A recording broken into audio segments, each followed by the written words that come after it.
Let me ask you this particular question. Do you really think that Raila Odinga will ever be trusted again by his Azimio supporters across the country? Do you really think that Raila Odinga deserves to be trusted again by his allies in the Azimio la Umoja One Kenya Alliance?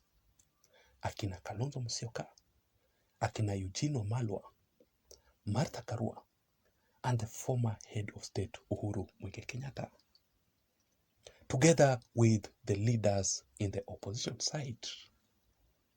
The reason as to why I'm asking you this particular question is because of what we saw yesterday.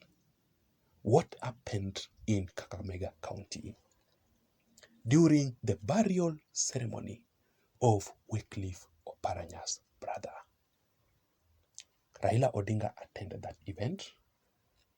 All the Azimio leaders attended that event apart from Martha Karua and Uhuru Kenyatta.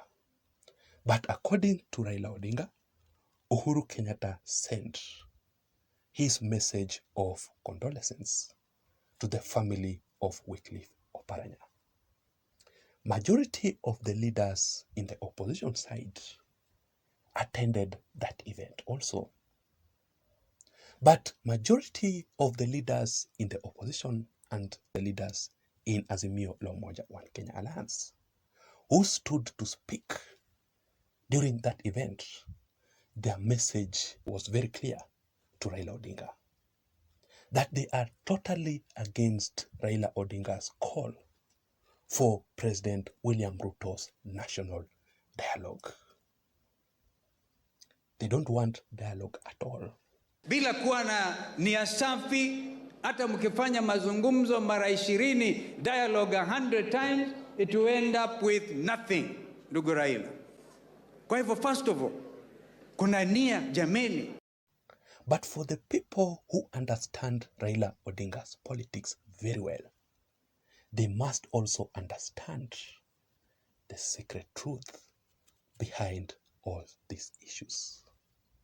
And the truth of the matter, just like we have always been talking about in this channel, in my analysis, is that Raila Odinga is well sorted by the government.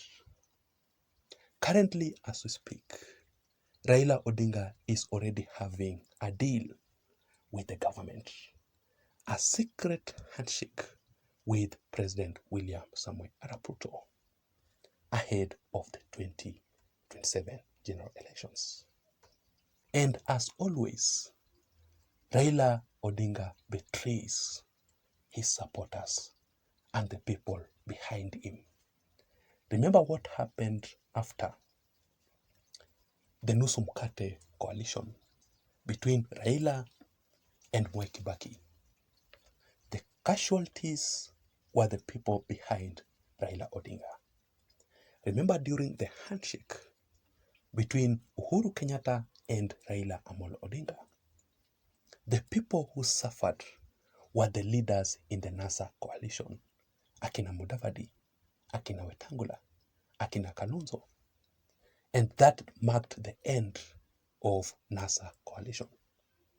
Currently, we're having this secret deal between Raila Odinga and President William Samoei Arap Ruto. And already, the Azimio la Umoja One Kenya Alliance is divided. When you look at this issue very keenly, is that in the entire opposition side, in the entire Azimio la Umoja One Kenya Alliance, Raila Odinga alone is campaigning for William Ruto's call for the national dialogue. This is exactly what Raila said. We have agreed that dialogue is the way forward out of the crisis that we have as a country. We have agreed that we give people an opportunity to be heard, to express themselves, and to come out with grievances that are in our country today. But Raila Odinga's supporters and allies don't actually want dialogue. They want action from President William Samoei Arap Ruto. However, despite all these issues following Raila Odinga currently, what I've always believed is that Raila Odinga is indeed the master of politics also. So I want us to wait and see how things will turn out to be ahead. Mama Ngina Kenyatta, the Kenyatta family, are also not happy at all with Raila Odinga's support for the national dialogue. The Kenyatta family already issued a strong message, confronted Raila Odinga directly, how Raila Odinga should not be trusted at all because of Raila Odinga's call for William Ruto's national dialogue. Before I read for you that particular message, ladies and gentlemen, it is now very clear that Raila Odinga is in a very, very deep and in a very, very big crisis. If you heard Raila Odinga speak yesterday, you can clearly tell that Raila Odinga is finding it too hard to explain to his supporters. Raila Odinga is finding it too hard to explain his colleagues in Azimio, Martha Karua, Kalonzo, Eugene Wamalwa, Uhuru Kenyatta, together with the Gen Zs, on how exactly and why he ended up supporting President William Ruto's dialogue. Why he ended up accepting William Ruto's call for the national dialogue. If you haven't subscribed to this channel, before we proceed, just a quick reminder that I want you to take 1 second or two and hit the subscribe button down below for you to receive more political updates like the one that I'm currently doing right here. And to my returning subscribers, I want to appreciate you for your continued support. You can also hit the like button down below just to appreciate this video, and also so that YouTube can recommend this video to reach out to others so that we can improve this channel to grow. The message from the opposition, the message from the Gen Zs, the message from Azimio leaders is very clear to Raila Odinga. They have been telling Raila Odinga directly not to interfere with the current issues. Raila Odinga did his part. Therefore, Raila Odinga must stay at home. Agwambo, this is a message to you. Usitoke, don't come. Agwambo, please stay at home. We saw your efforts, okay? We saw everything that you did for Kenya. Now let us. We miss you, but Agwambo, please don't even come outside. Don't come outside. Tunatoka on your behalf, okay? That was the message from the Gen Zs. They have been telling Raila Odinga directly to let President William Ruto carry his own cross and not to engage in any political dialogue with William Ruto. Even Raila Odinga's son himself, Raila Odinga Jr., is totally against his father, opposing Raila Odinga's call for the national dialogue with William Ruto. You know, I was reading Raila Odinga Jr.'s message and I was just laughing because history can actually repeat itself. It reminded me of the history of how Raila Odinga opposed his father, Oginga Odinga, in Ford, which led to the split of Ford party into two. Ford and Ford Kenya. So the fallout between Raila Odinga and Oginga Odinga is the same fallout between Raila Odinga and Raila Jr. Because Raila Odinga Jr. is also opposing Raila Odinga's call for the national dialogue. This is what Raila Odinga Jr. responded. He posted on his X account and he says, according to the Article 37 of the Constitution, is very clear that every person has the right, peaceably and unarmed, to assemble, to demonstrate, to picket, and to present petition to the public authority. Everybody is an individual, please. Even people also with the same exact names. That was a message opposing Raila Odinga's call for the national dialogue. So this is the Kenyatta's message to Raila Odinga through Jeremiah Kioni. The Kenyatta's told Raila Odinga this. The Waki report,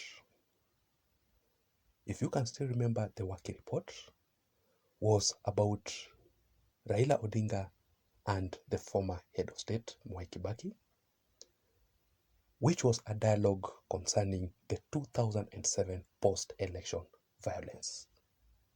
Did we see any changes after their dialogue? Of course not.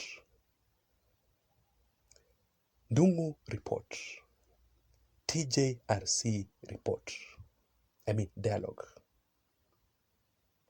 The TJRC was also the Truth and Justice and Reconciliation report between Raila Odinga and Mwai Kibaki during their power sharing agreement. Was that helpful? Of course not. The BBI report. The BBI report was a child of the handshake between Uhuru Kenyatta and Raila Amolo Odinga. During the BBI report and the proposals in the BBI, were they solving any issues affecting the Mwananchi? Of course not. And currently we are having the NADCO report, the National Dialogue Committee report, between Raila Odinga and President William Samoei Arap Ruto. So the question from the Kenyattas to Raila Odinga, how many reports, how many dialogue do you really want for Kenya to solve their issues? We are all done under dialogue. The writing is on the wall. Implement the Constitution. So despite all these dialogues that Raila Odinga has conducted, all these handshakes that Raila Odinga has been through, they don't make any difference at all. And to make the matter worse is how Raila Odinga responded to his call for the national dialogue. This is what Raila Odinga said. Recently, they told me about the IEBC bill that was passed by Parliament that will be signed into law by President William Samoei Ruto. So they wanted me as a co-principal to be there at State House, and I declined the invitation. They suggested the office of President William Ruto, and I declined that too. They finally suggested KICC, and I accepted the invitation. So according to Raila Odinga, the reason as to why he agreed to dialogue or to call for the national dialogue, it is not because of President William Ruto, but it is because of the venue, the KICC venue, because he declined State House, he declined the office of the president, but he accepted the dialogue after he was invited to KICC? I don't know what you think. I really want to know your thoughts and your opinions in the comment section down below. Do you support Raila Odinga's call for President William Ruto's national dialogue? Or are you against it? Please don't forget to subscribe to this channel for more political updates. Let me see you again in my next video analysis. My name is Jason. Bye bye and have a good day ahead. Thank you.